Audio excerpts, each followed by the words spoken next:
Assalamualaikum warahmatullahi wabarakatuh. Kami dari kelompok 3 izin menerangkan tentang hukum perdata. Pengertian hukum perdata.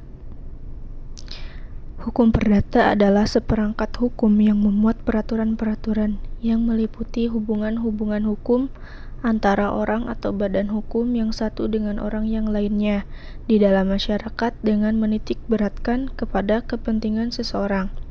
Hal ini di mana di dalam masyarakat tiap-tiap orang mempunyai kepentingan sendiri-sendiri yang tidak hanya bersamaan atau berlainan saja, tetapi kadang-kadang bertentangan satu sama lain. Maka hukum perdatalah yang mengatur agar setiap orang dalam hubungan dan pergaulan dalam masyarakat saling menghormati hak-hak dan kewajiban, sehingga terjadi keseimbangan kepentingan. Adapun dalam arti luas, hukum perdata meliputi semua hukum yang mengatur kepentingan-kepentingan perorangan. Jadi meliputi seluruh hukum privat material. Perkataan hukum perdata ada kalanya dipakai dalam arti yang sempit sebagai lawan hukum dagang, seperti dalam pasal 102 Undang-Undang Dasar Serikat 1950 yang menitahkan pembukuan kodifikasi hukum di negara kita ini terhadap hukum perdata dan hukum dagang, hukum pidana sipil maupun hukum pidana militer, hukum acara perdata dan hukum acara pidana, dan susunan serta kekuasaan pengadilan. Oleh sebab itu, sebenarnya jika dilihat dari skematik lama, yang dimaksud hukum perdata itu terdiri dari hukum sipil dan hukum dagang. Meskipun anggapan ini kurang dapat memberikan satu kesatuan sistem kaidah keperdataan, karena pembagian itu hanya berdasar kepada pembagian undang-undang hukum perdata Belanda sebagai akibat dari sejarah pengkodifikasiannya. Sejarah hukum perdata. Pertama, kodifikasi hukum perdata Belanda tahun 1830. Sumber pokok hukum perdata Burgerlijk Recht ialah Kitab Undang-Undang Hukum Perdata yang disingkat KUHS atau BW. KUHS sebagaimana besar adalah hukum perdata Prancis di Belanda, berlaku di negeri Belanda sebagai kitab undang-undang hukum perdata yang resmi. Sejarah hukum perdata di Belanda tidak bisa dipisahkan dari hukum perdata Prancis, yaitu Kode Sivil Prancis. Perjalanan sejarah dari terbentuknya Kode Sivil Prancis berawal dari 50 tahun sebelum Masehi, yakni saat Julius Caesar berkuasa di Eropa Barat. Hukum Romawi telah berlaku di Prancis yang berdampingan dengan hukum Prancis kuno yang berasal dari hukum Jermania yang saling mempengaruhi. Hukum perdata Belanda baru diresmikan pada 1 Oktober 1838. Pada tahun itu dikeluarkan Burgerlijk Wetboek dan Wetboek van Koophandel atau KUH Dagang. Kodifikasi hukum perdata Indonesia tahun 1848. Untuk kodifikasi KUH Perdata di Indonesia, sejarahnya itu dibentuk sebuah panitia yang diketuai Mr. C.Z. Sultan van Oud Haarlem. Kodifikasi yang dihasilkan diharapkan memiliki persesuaian antara hukum dan keadaan di Indonesia dengan hukum dan keadaan di negeri Belanda. Di samping telah membentuk panitia, pemerintah Belanda mengangkat pula Mr. C.C. Hageman sebagai ketua Majelis Agung di Hindia Belanda, Hoge Rechtshof, yang diberi tugas istimewa untuk turut mempersiapkan kodifikasi di Indonesia. Mr. C.C. Hageman tidak berhasil, sehingga pada tahun 1836 ia ditarik kembali ke negeri Belanda. Kedudukannya sebagai ketua MA di Indonesia diganti oleh Mr. C.Z. Sultan van Oud Haarlem. Berdasarkan asas konkordasi kodifikasi hukum perdata Belanda, ini menjadi contoh bagi kodifikasi hukum perdata di Indonesia. Kodifikasi ini diumumkan pada tanggal 30 April 1847 Stadsblad nomor 23 dan mulai berlaku pada 1 Mei 1848 di Indonesia. Burgerlijk Wetboek KUH Perdata yang berlaku di Indonesia berdasarkan asas konkordasi dalam kenyataannya ternyata terdapat beberapa hal yang tidak sesuai nilai-nilai ataupun dengan perkembangan masyarakat.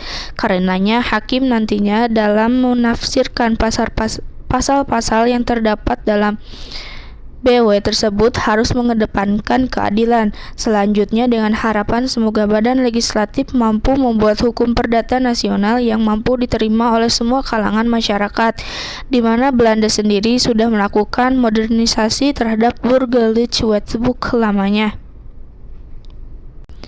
Sejak awal kemerdekaan, sudah ada usaha untuk menggantikan seluruh hukum kolonial dengan sistem hukum nasional.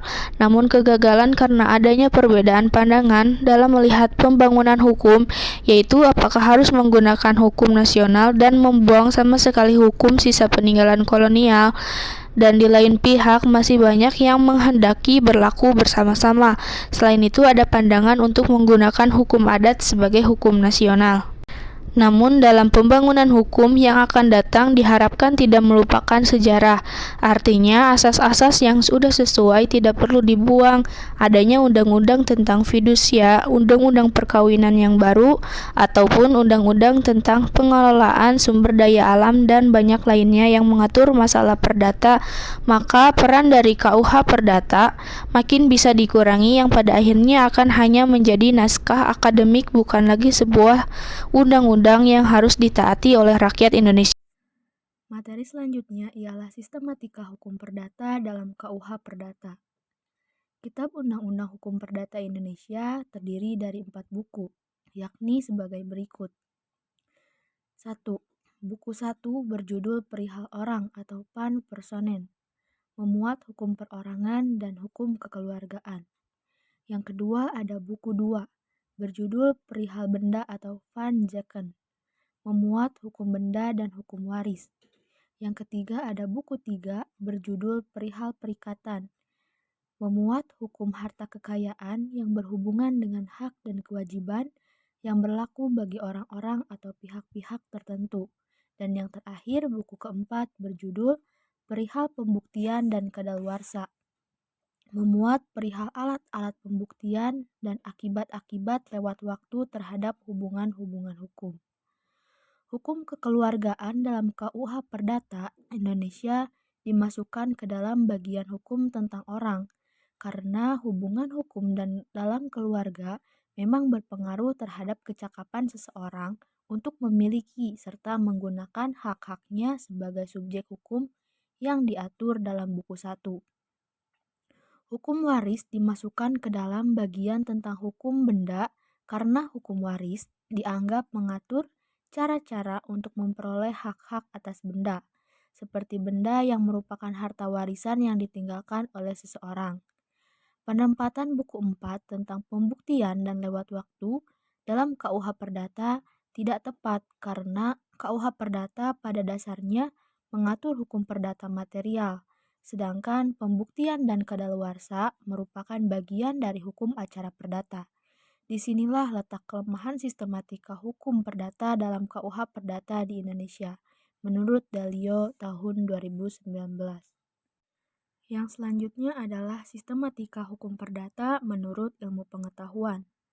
Menurut ilmu pengetahuan, hukum perdata sekarang ini lazim dibagi dalam 4 bagian, yaitu yang pertama hukum tentang orang atau hukum perorangan, yang antara lain mengatur tentang orang sebagai subjek hukum dan orang dalam kecakapannya untuk memiliki hak-hak dan bertindak sendiri untuk melaksanakan hak-haknya itu. Yang kedua ada hukum kekeluargaan atau hukum keluarga. Hukum ini memuat perkawinan, perceraian beserta hubungan hukum yang timbul di dalamnya, seperti hukum harta kekayaan antara suami dan istri. Kemudian hukum ini juga mengatur tentang hubungan hukum antara orang tua dan anak-anaknya, mengatur tentang perwalian dan pengampuan. Yang ketiga ada hukum kekayaan atau hukum harta kekayaan. Hukum ini mengatur tentang hubungan hukum yang dapat dinilai dengan uang. Hukum kekayaan meliputi 1. Hak mutlak, ialah hak-hak yang berlaku terhadap setiap orang. Yang kedua ada hak perorangan. Hak perorangan adalah hak-hak yang hanya mengatur atau yang hanya berlaku terhadap seorang atau suatu pihak tertentu saja. Dan yang ketiga, hukum waris. Hukum waris ini mengatur tentang benda atau kekayaan seseorang jika ia meninggal dunia. mengatur akibat-akibat hukum dari hubungan keluarga terhadap harta warisan yang ditinggalkan seseorang. Materi selanjutnya tentang asas-asas hukum perdata. Asas-asas yang terkandung dalam hukum perdata masih tetap dipergunakan, khususnya ketentuan yang terdapat dalam pasal 1320, 1339, 1339, 1347, dan 1365 KUHP Perdata yang senantiasa dijadikan sebagai pedoman dalam setiap kontrak-kontrak yang dilakukan di bidang bisnis.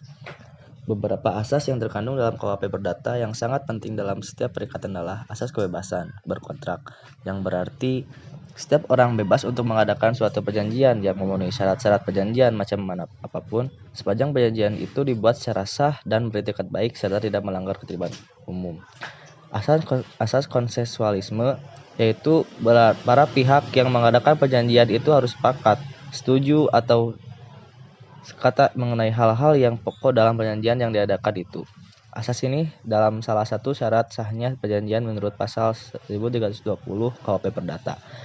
Dan ada asas kepercayaan, asas kekuatan mengikat, asas persamaan hukum, asas keseimbangan, asas kepastian hukum.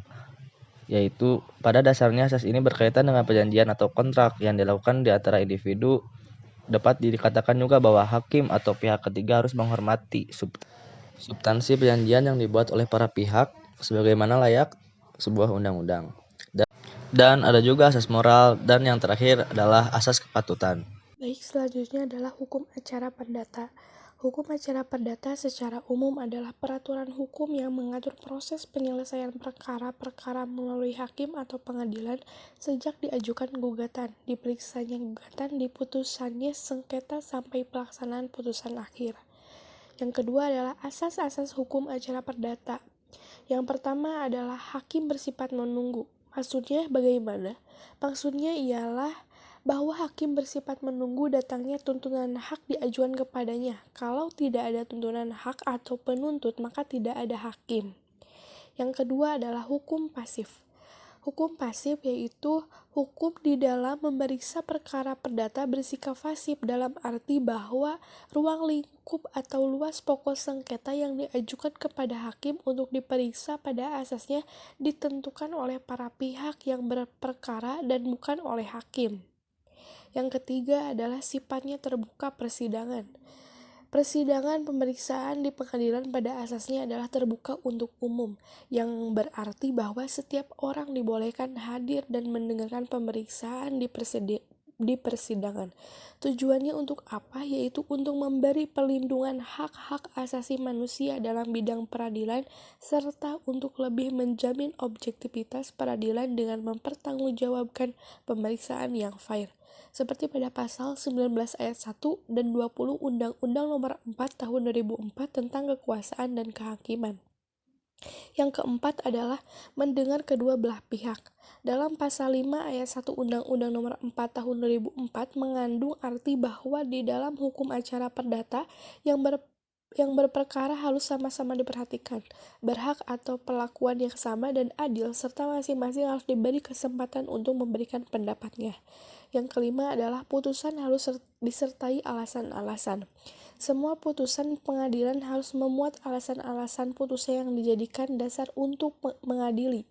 Pasal 25 Undang-Undang Nomor 4 Tahun 2004 dan pasal 184 ayat 1 319 HIR 618 RBG. Alasan-alasan atau argumentasi itu dimaksudkan sebagai pertanggungjawaban hakim daripada putusannya terhadap masyarakat. Yang keenam adalah dikenakan biaya. Untuk diperkara pada asasnya dikenakan biaya, yaitu pada pasal 2 ayat Undang-Undang Nomor 48 Tahun 2009 dan pasal 121 ayat 4, 182, 183 HIR, serta pasal 145 ayat 4, 192 sampai 194 RBG. Yang ketujuh adalah tidak ada keharusan mewakilkan. HIR tidak mewajibkan para pihak untuk mewakilkan perkaranya kepada orang lain, sehingga pemeriksa terjadi secara langsung terhadap pihak yang langsung berkepentingan. Yang terakhir adalah peradilan dilakukan dengan sederhana, cepat, dan biaya ringan. Sederhana maksudnya, acaranya jelas, mudah dipahami dan tidak berbelit-belit. Makin sedikit dan sederhana formalitas dalam beracara.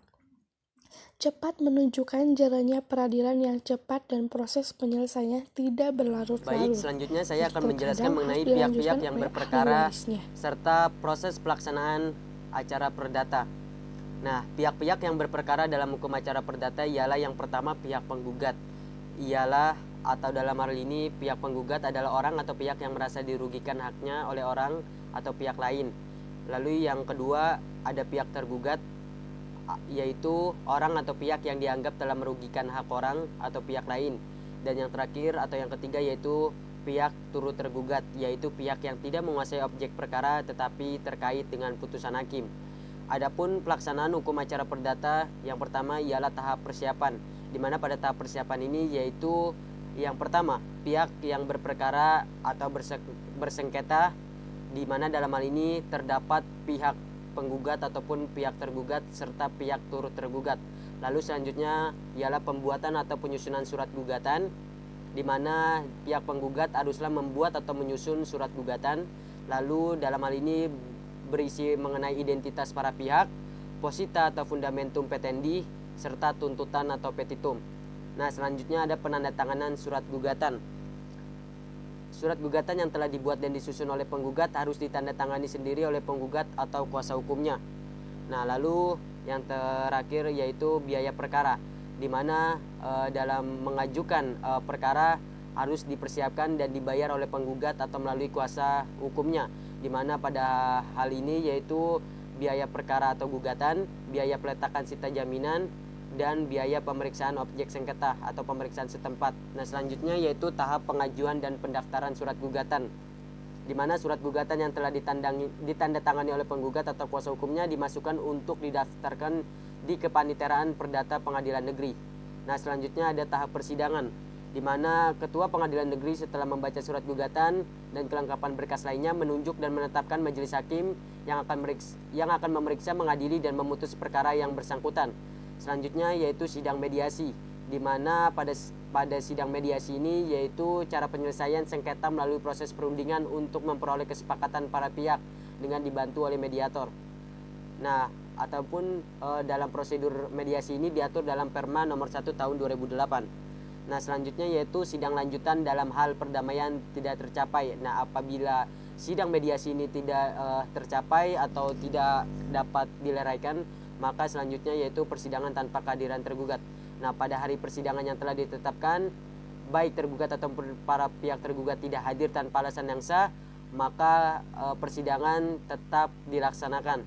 Nah, lalu selanjutnya yaitu pembuktian pihak tergugat, di mana dalam hal ini yaitu baik pihak penggugat ataupun tergugat yaitu menyertakan segala proses pembuktian ataupun bukti-bukti yang dimilikinya di dalam persidangan, baik bukti pengajuan alat bukti, baik yang tertulis ataupun tidak tertulis, serta baik yang bermaterai ataupun tidak, serta yang lainnya. Selanjutnya yaitu putusan first take, di mana dalam menentukan apabila di hari persidangan yang telah ditentukan tergugat tidak hadir, maka pihak yang telah dipanggil maka dengan putusan di luar hadirnya tergugat, maka pengadilan tetap dilaksanakan di luar hadirnya tergugat, atau dalam ini yaitu putusan first take. Selanjutnya yaitu persidangan dengan dihadiri oleh para pihak, di mana dalam hal ini biasanya dapat berupa tuntutan profesional eksepsi atau tangkisan, jawaban mengenai pokok perkara, gugatan balik atau rekonspensi, permohonan petitum putusan, serta eksepsi atau tangkisan mengenai kompetensi atau kewenangan relatif yang harus diajukan segera pada permulaan persidangan dan tidak akan diperhatikan jika tergugat telah menjawab pokok perkaranya. Cukup sekian pematerian dari kelompok 3 mengenai hukum perdata. Mohon maaf apabila banyak kekurangan. Wassalamualaikum warahmatullahi wabarakatuh.